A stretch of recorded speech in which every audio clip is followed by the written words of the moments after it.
Hey everybody, today I wanted to take you through my 250R collection, my liquid cooleds. These are 85s, 86s, and I've got a few of them here. A couple of them are really super duper nice. Some of them have been customized a little bit, but I figured I'd show you each of them and point out some of the differences and maybe teach somebody something they didn't know already from the knowledge base that I think I have. And of course I have been wrong, so if I am wrong, feel free to point out where I went astray in the comments, and make sure you give this video a like and subscribe and get your notifications set up so you don't miss any of my other content. Here we go.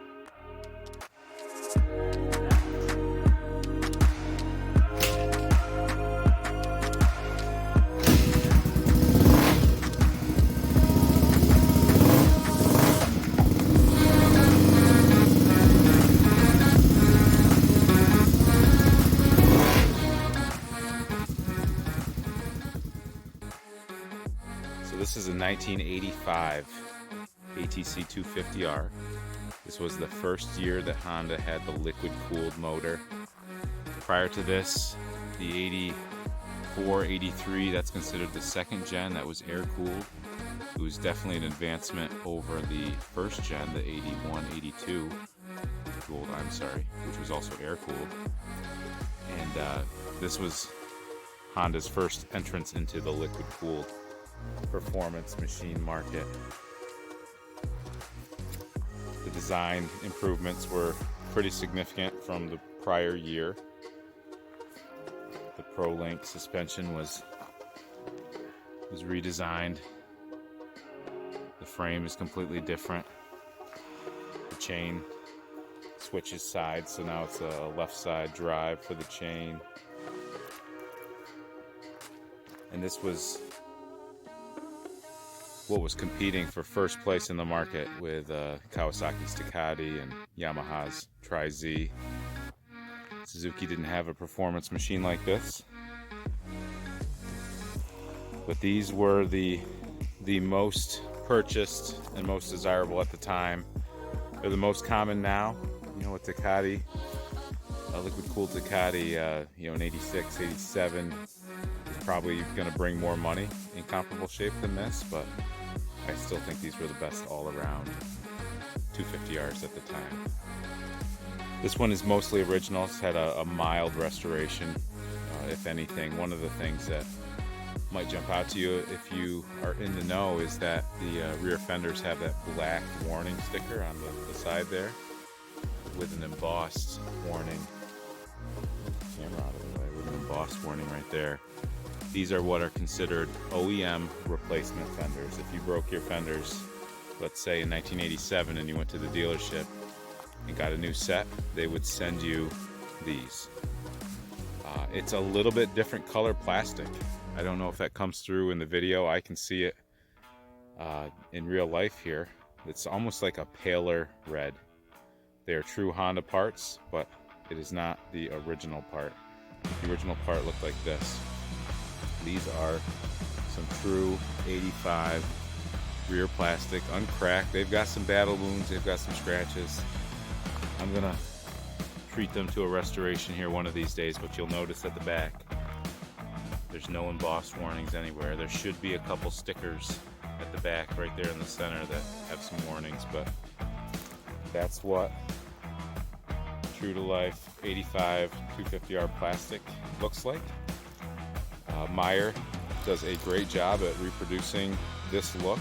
If you got a set of Meyers, it won't have the embossed warnings. They'll look like this, but they provide a different type of support to help the fenders.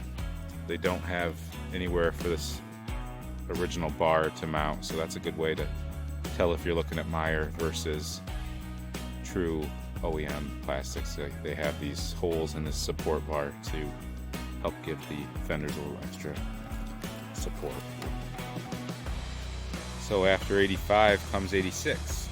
There are a number of differences. At first blush, it might look like they are basically the same machine. Obviously you notice the 250R on the seat versus the ATC on the seat, but there are a number of differences, and going to point some of those out right now.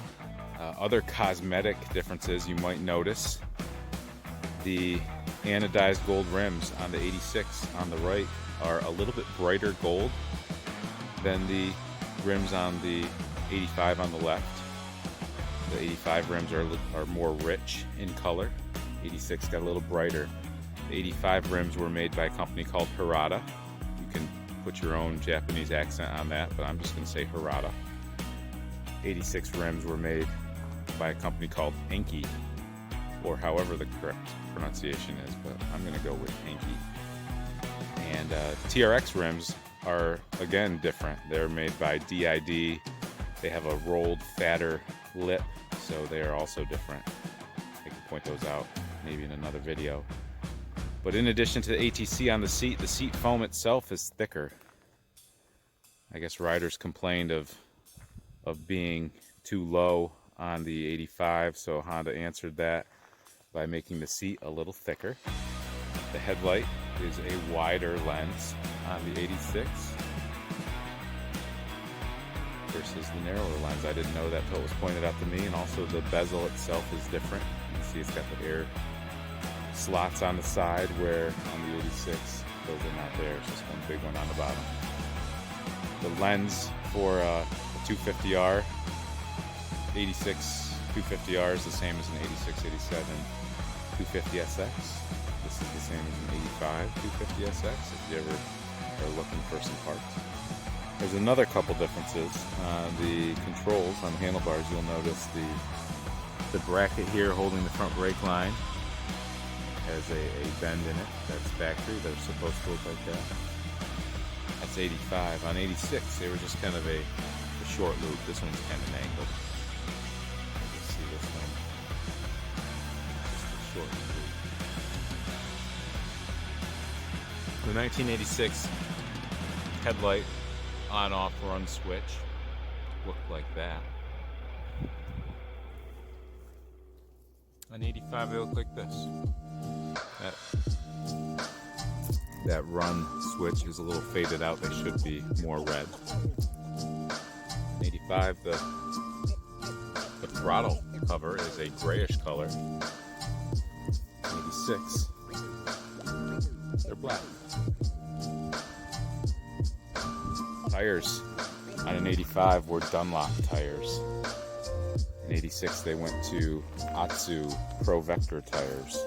Same tread pattern, same dimensions, they look identical, except for who made them. Looking in at the motor, you'll notice the motor is a dark kind of argent silver. On the 85, it's black. The argent silver was also carried over to the brake calipers. Front and back were some improvements made to the 86 motor. The 85 had an issue with the kickstart. There's a recall on those actually. They repaired and corrected that issue on the 86, so people wouldn't have a slipping kicker. You would miss the gear and just kind of flop down. So that was something that the dealers would fix, and there was a kit for that. I have a new old stock kit for that, which is neat.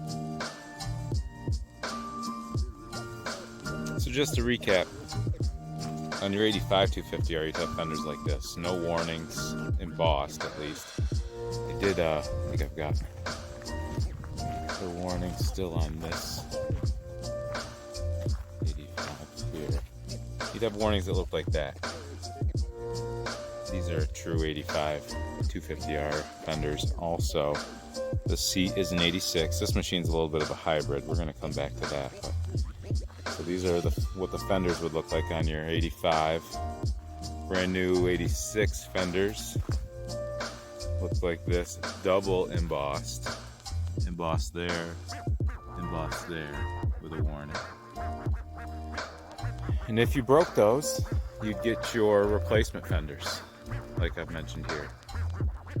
So those are the three different types of OEM Honda fenders. Some are replacement, some are original. So this 86 machine that we're talking about here has original fenders all the way around. But the only thing that isn't correct on this is the axle, as you're kind of maybe catching a sneak peek there. I do have an OEM axle that I intend to swap out and put on this to keep it all original, because I want that. So 86, 86, 85. What other differences were there? The frames are a little different. The 85 frames were a milder steel than the 86, so the 86s were said to be stronger. They're a little bit designed differently. You can see the taillight bracket there is square and it hangs down. On an 85, you can see they're built into the frame and they're rounded. Have a little bit different connecting mechanism. I've been told the rake is a degree different between the two models. I don't know. I haven't got my compass out or my protractor to figure that out, but that's said to be a difference.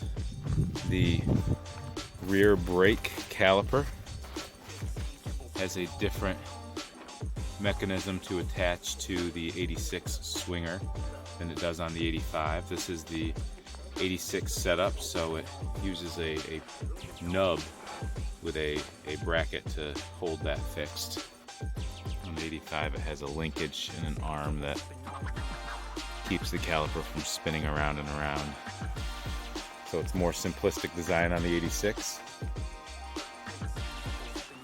Notice my 86 doesn't have a swing arm skid plate, but I do have a skid plate to do that.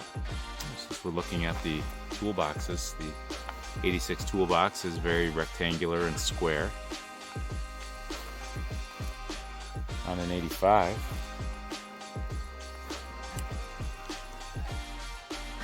they have the cap is built out. This is the same as the 350X style design. They built the cap out to accommodate the spanner wrench that they gave you, so they look a little funnier.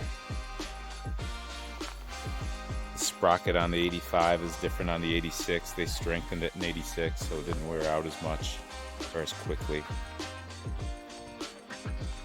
The gas cap on an 85 is squared off more so than the 86 style. So these are all things that if you're looking to tell if your machine is authentic, you can make those distinctions. The top triple on an 86 is black. Top triple on an 85 is aluminum. That's the same as the 350X, has that same design change.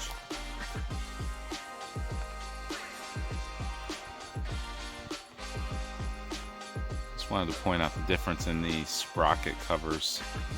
So the 85 design is similar to the 86. It's just a little bit more delicate of a design. Notice the carburetor round slide has a different choke activation mechanism, and the motor overall is black. Transitioning from really nice OEM style machines to some machines that have some customization done to them. I'll talk about these two machines. The one on the left is an 86, the one on the right is an 85. You'll notice that the machine on the right has the 86 style seat, so don't let that confuse you. Also doesn't have the gold anodized rims. But this 86 is special to me, at least. It's kind of snotty, it's fast, it has work done by Clem Research. I don't know the exact work. I know a gentleman that I follow on Instagram was the one-time owner of this, and I should reach out to him. It's a very nice machine. I'm very excited to own it. The rims are Anki. They are correct. They are Pro Vector tires, so they are correct. I believe those are new old stock on the back. You'll notice it's not super duper clean. It is great for riding and not feeling guilty. It's got a freshly powder coated headlight guard on it. The grab bar is a little tweaked. Maybe someday I'll try to tweak it back. But it is a very nice machine. Very, very respectable. I think anybody who's into three-wheelers would be honored to own it. And then there's this one. This 85 I bought for my friend. It actually has not the correct rims, but it's got Dunlop 250R tires on the back, so it does have the correct tires. Obviously that is not the correct grab bar. You'll notice the motor is gray. It's not the correct color gray. It's been painted by my friend. But the sprocket guard there, covering the front sprocket, that has a thicker design than the 85, so that started to put me down a road where I was doing some investigating, and I checked the serial number on this, and that is an 86 motor. And it's got the flat slide carburetor. A Kian carburetor on the 85s would be a round slide, and that's a flat slide, so it has an 86 motor and carburetor with a short track kit. You'll notice these tank shrouds are different than the other machines. The tank itself is a lot smaller. I think the capacity is about a gallon. You'll notice the gap between the front of the tank and the handlebars is pronounced. These were designed and offered by Honda as a kit for gentlemen who like to race flat track. The kit included a tank and shrouds. These are not Honda shrouds, these are replacements, or else they would be red.